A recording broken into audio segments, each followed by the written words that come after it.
Guys, welcome to my YouTube channel Namaste history. आज हम पढ़ने जा रहे हैं poverty as a challenge class 9th economics का पार्ट नंबर 2।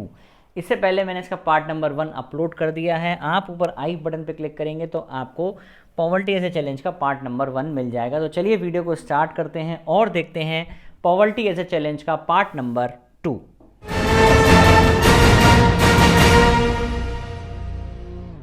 अब देखो, इसमें हमें सबसे पहले क्या देखना है, पॉवर्टी लाइन के बारे में देखना है।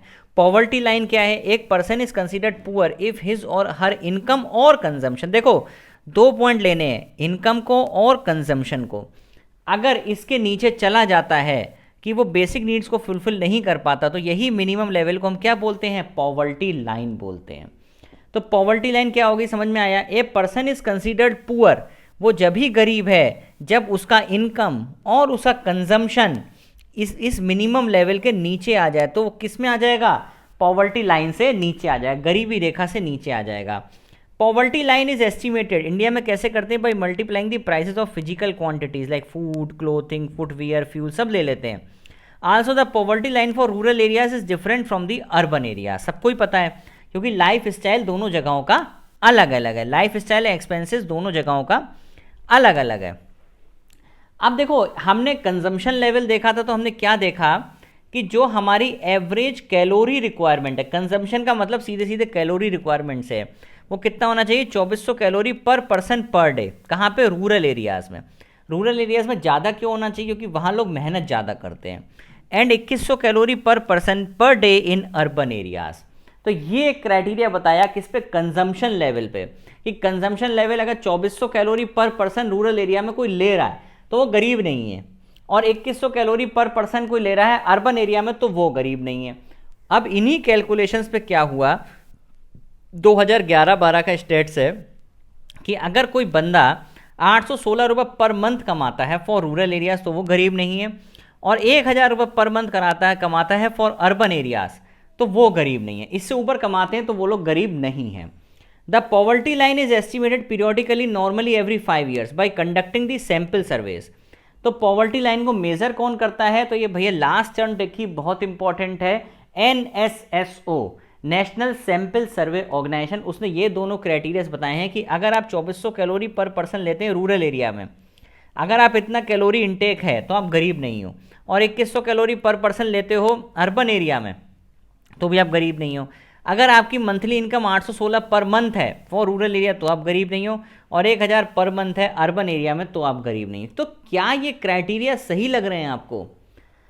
अब देखो, अगर इस तरीके से बात करें तो एक फैमिली है 5 मेंबर की जो कि रूरल एरिया में रहती है और अर्निंग करती है 4080 पर मंथ, तो हम मानेंगे क्या कि वो इससे कम अर्निंग करती है 4080 रुपये पर मंथ से, तो वो क्या आएगी? Below the poverty line. अब कैसे इसको समझो, जैसे कि 816 रुपये मैंने क्या बताया था, अभी आपने पीछे देखा कि 816 पर मंथ पर पर्सन है ये, ठीक है? तो 816 पर मंथ पर पर्सन। तो अब देखो 816 रुपये कमाए इसने, 5 लोगों ने कितने कमाए? 4080। तो 4080 का क्राइटेरिया सही बैठ रहा है, लेकिन क्या वो कह रहा है कि 4080 से कम है?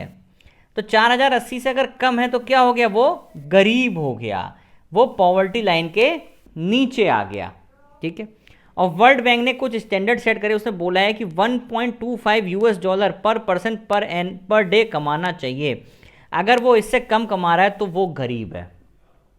$1.25 पर पर्सन, अगर इतना कमा रहे हो तो आप ठीक है, पर डे। अगर आप इससे कम कमा रहे हो तो गरीब हो। ये समझ में आया ना? इसमें ये बता रहा है कि 5 लोगों की फैमिली है, 816 रुपये पर मंथ कमाने हैं, ठीक है? अगर आप इससे ऊपर कमाओगे तो अच्छी बात है। 5 लोगों ने कमाए कितने टोटल? 4080। अब क्वेश्चन कह रहा है कि 4080 से कम है। अगर 4080 से कम है ये, एक मिनट बेटा, अगर ये 4080 से कम है, अगर ये 4080 से कम होता तो आप जो है गरीब होते, पर ऐसा नहीं। अब यहां पे क्या 4080 से कम आ रहा है तो आप गरीब हो, ठीक है? Do you think that the present methodology of poverty estimation is appropriate? क्या आपको लगता है कि ये जो मेथोडोलॉजी आप देख रहे हो ये क्या सही है? तो no, the present day methodology of poverty estimation does not seem to be appropriate. ये क्वेश्चन आता है एज इट इज, ये ऐसा क्यों है? अब आप सोचो ना, क्या इनकम और कंजम्पशन को लेके ही आप चलोगे क्या? This is the because the only factor is taken into consideration is the economic status. हमने इनकम और कंजम्पशन ले लिया सिर्फ। हम पॉवर्टी आज के ज़माने में अगर देखो तो बहुत बड़ा कंसेप्ट है। मैंने पहले भी बताया था, पॉवर्टी में अगर पीपुल में है not been able to feed themselves, family, education, shelter, health, job security, dignity, भैया ये चीज़ें भी तो जरूरी हैं, या इनकम और कंजम्पशन को लिए बैठे रहोगे? To overcome poverty entirely, all the above mentioned factors also need to be kept in consideration. Most important point कि भैया इनकम और कंजम्पशन के अलावा आपको education, shelter, health, job, unemployment, इन पे भी तो फोकस करना पड़ेगा। अगर आप इन पे फोकस नहीं करोगे, इनकम ही देखते रहोगे, तो ये चीज़ सही नहीं है। प्रॉपर सैनिटेशन हो, हाइजीन हो, बच्चे स्कूल जा सकें, हेल्थ अच्छी हो, मेडिकल फैसिलिटी हो, एजुकेशन हो, लोगों के पास घर हो, ठीक है, अच्छे से उन्हें खाना मिल जाए, तो ये चीज़ें आप ख़त्म करो ना। इनकम और कंजम्पशन से कुछ नहीं होगा। To completely remove the poverty from this country, the methodology to estimate poverty should also be change.